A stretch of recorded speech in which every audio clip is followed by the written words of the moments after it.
Pour commencer sur les rythmes scolaires, à partir du moment où la loi est confirmée, la vraie question c'est d'assurer une qualité. Alors, donc il faut déjà prévoir les sommes au budget, parce qu'on ne peut pas se permettre de continuer à jouer ce petit jeu de dire on est contre et donc on ne fait rien. Et il faut essayer d'anticiper et de définir une charte de qualité par rapport à cet accompagnement. Parce qu'aujourd'hui, le problème c'est qu'en dehors des temps scolaires, souvent les accompagnateurs qui prennent en charge les enfants n'ont pas la qualification et c'est plus de la garderie que vraiment des activités d'éveil. Sur les écoles et le terrain de sport, parce qu'il y a à la fois la pérennisation de l'école provisoire Marie Curie sur le terrain de sport, alors que ce terrain, normalement, a une vocation sportive. Donc il faut arriver à libérer ce terrain, mais il faut trouver d'autres emplacements pour installer de nouvelles écoles. Donc là, je reviens à la question de tout à l'heure, trouver sur le territoire nogentais des zones où on peut installer des écoles en faisant des réserves, y installer des écoles pour essayer de mieux couvrir le territoire. On ne peut pas concentrer toutes les écoles dans la partie basse de la ville. Donc il y a un problème de répartition. Et l'autre question, c'est, pour pas que ça coûte non plus des fortunes, parce que vous avez bien vu le contexte budgétaire, est-ce qu'on est obligé systématiquement de tout refaire, de tout casser, de tout reconstruire? Alors c'est la question qu'on peut se poser pour l'école Victor Hugo, c'est la même question qu'on peut se poser pour le marché. C'est très bien de dire on fait un très beau projet, mais est-ce qu'on en a vraiment les moyens? Donc sur le marché, la première chose c'est de faire une expertise technique. À Antony, ils ont à peu près le même type de marché, ils ont fait une rénovation qui n'a pas coûté une fortune et qui a satisfait tout le monde. Donc la première chose c'est de voir la situation du marché et voir ce qui a été fait à Antony, est-ce qu'il est possible de transposer cette solution. L'autre point, c'est qu'est-ce qu'on fait sur la place du marché.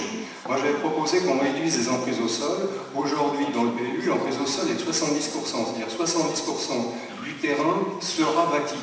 Et c'est beaucoup trop, on ne peut pas recréer une place centrale de ville avec une telle emprise au sol. Donc il faut baisser l'emprise au sol pour pouvoir dégager de l'espace et faire une grande place de centre-ville qui n'existe plus à Nogent.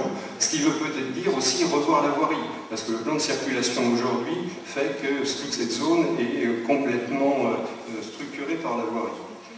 Sur les classes populaires et leur représentativité, vous savez peut-être qu'en ce moment, il y a une association de locataires qui se constitue et nous soutenons cette initiative parce qu'il faut effectivement, pour que ces personnes puissent se faire entendre et qu'elles ne soient pas complètement exclues de la citoyenneté, qu'elles se structurent. Tant qu'elles sont isolées, surtout face à des grands opérateurs comme Valoffice, elles n'ont aucune chance de se faire entendre. Donc nous, notre rôle en tant qu'élus, c'est aussi de les inciter à travailler ensemble et à nous faire remonter leurs revendications pour qu'on puisse les intégrer dans nos décisions. Sur les projets jeunes, ce qu'on a proposé, c'est en fait de regarder ce qui se passe à Vincennes avec le carré jaune, qui a priori donne satisfaction, et si ce genre d'initiative est transposable, de faire la même chose sur Nogent. Est-ce que j'ai couvert toutes les questions? Alors, la politique de développement durable. La politique de développement durable, j'en ai déjà dit un mot tout à l'heure par rapport au pôle de compétitivité de Marne-la-Vallée. Le pôle de compétitivité porte justement sur la ville durable. Donc il faut absolument profiter de cette démarche. Aujourd'hui, le seul projet qui est dans cette logique, c'est la cité lacustre sur Neuilly-Plaisance. Est-ce qu'on ne peut pas essayer sur Nogent d'avoir un impact de ce pôle de compétitivité et développement durable pour avoir quelques initiatives, que ce soit en termes de projet ou que ce soit en termes d'emploi. Et moi j'aimerais mieux, tant qu'à faire, que ce soit en termes de développement d'activité économique.